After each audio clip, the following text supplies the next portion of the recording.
Hello, loved ones. Thank you for joining me today. And if you're new to the channel, then welcome to the family. Today, we will review Married at First Sight Season 16, Episode 3, After Party. This episode was called Brides, Booze, and Bribes. To be a part of the congregation, please subscribe. To be part of the conversation, please comment. And to be a part of today's offering, please drop a like in the collection plate. And with that, let's get started. This episode was hosted, of course, by the beautiful Keshia Knight Pulliam, and her guest was Shaquille, Jasmine, and McKinley. Let's get into our first question. Keshia asked how they were feeling and what was running through their minds now that they have met their new spouse. Jasmine said she was relieved. She had concerns about attraction, but she thinks that Airris is cute. McKinley said he is feeling good. Dominique was pretty, which made him feel comfortable, and he was excited to get to know Dominique. He says it was a relief that he was matched with somebody that he thought was physically attractive. He says they talked and it was comfortable, and they had good banter and conversation throughout the night. He said the weight was lifted off of his shoulders. Shaquille says at first glance, he thought Kirsten was beautiful. They are learning about each other and finding out the things they have in common. They both love breakfast. The initial moment that he knew things were going to be good was meeting Kirsten's mom.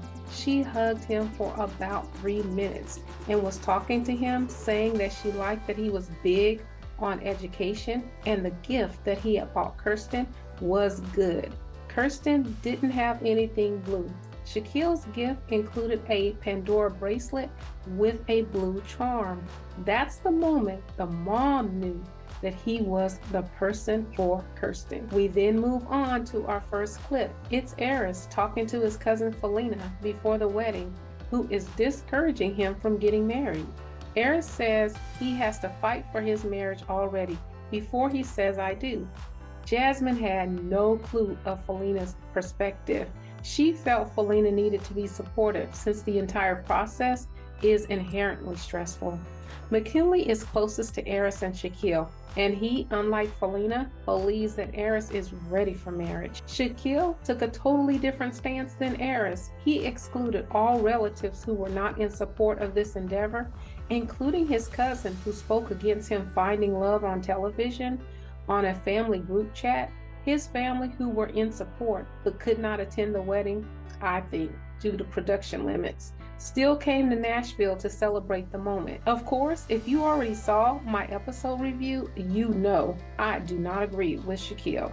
We should be okay with others having a different opinion and holding us accountable for our actions. Well, at least those we trust and consider to be in our inner circle. We then moved on to our next clip. It's Jasmine and Eris meeting at the altar for the very first time.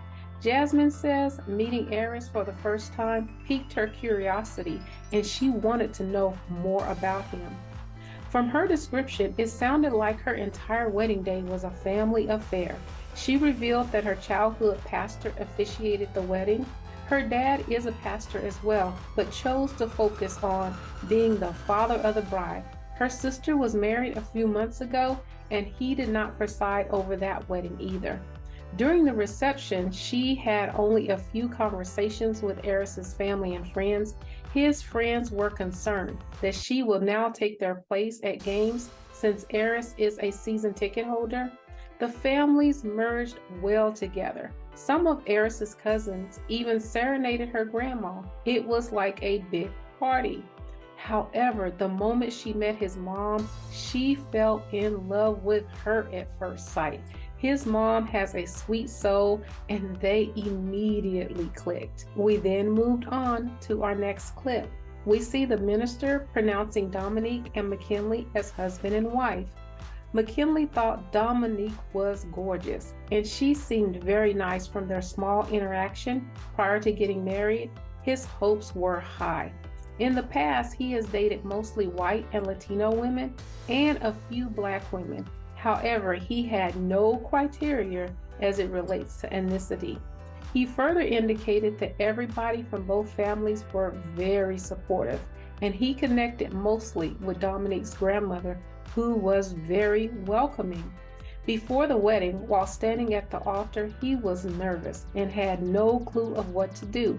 He stood there awkwardly and gave a general introduction to the crowd. He tried to make eye contact with Dominique's stepfather, who Keshia thinks McKinley resembles, but no connection was made.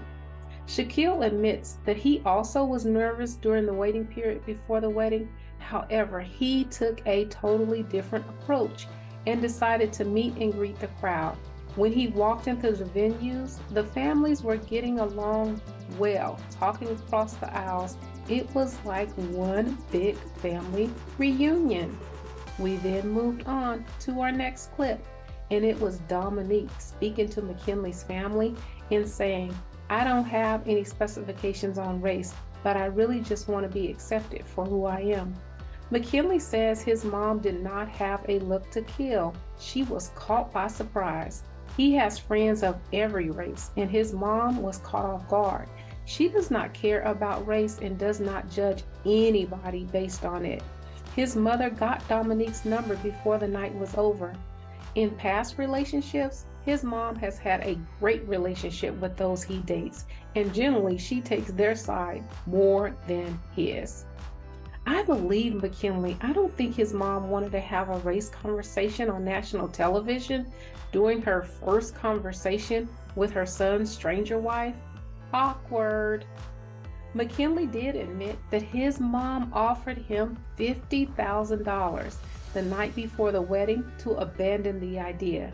It came from a place of love because she did not want him to be embarrassed. Both Shaquille and Jasmine state they would consider taking the money. However, what's plan B? You have the money, but you still find yourself alone. The $50,000 may be the amount that it costs to get out of the Married at First contract. I would not have taken the money. However, I would keep it in the back of my mind that my parent has an extra $50,000 to spare and just ask for it for a useful purpose when needed. What would you do? What would you do if you had been offered $50,000? Let us know in the comment section. We then move on to our next clip. It was Shaquille talking to Kirsten's bridesmaids, and they said he is answering like a politician. They will keep it cute for tonight, but during the family meeting, they will grill him. Shaquille loved Kirsten's friends. They were open with him and protective of Kirsten. He connected mostly with Kirsten's line sister, Jasmine. She was just happy-go-lucky and letting him know what he needed to do and coaching him through. She encouraged him to be patient with Kirsten. Does anybody know which sorority Kirsten belongs to? I'm a part of the Greek life as well.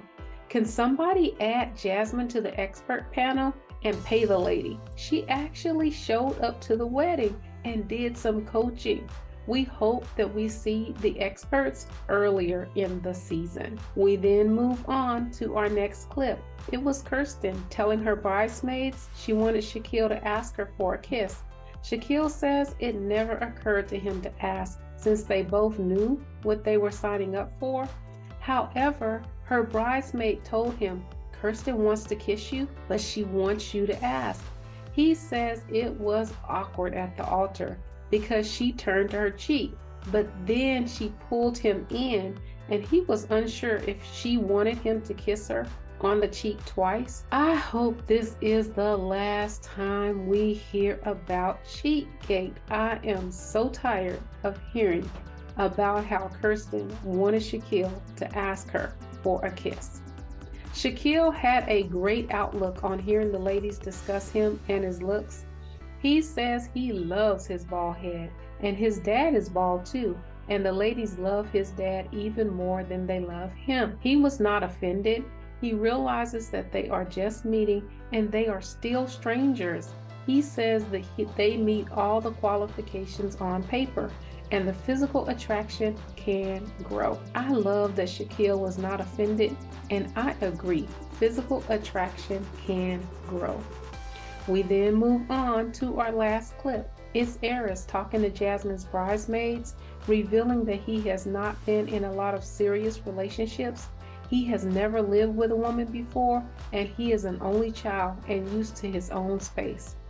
Jasmine was unaware that this conversation occurred with her bridesmaids, but his inexperience raised an eyebrow, but it is not a red flag. McKinley says since Airris is inexperienced, Jasmine does not have to break any bad habits, and since Jasmine has lived with someone before, she can teach him her ways. I agree. I don't think that living with the opposite sex prepares you for marriage.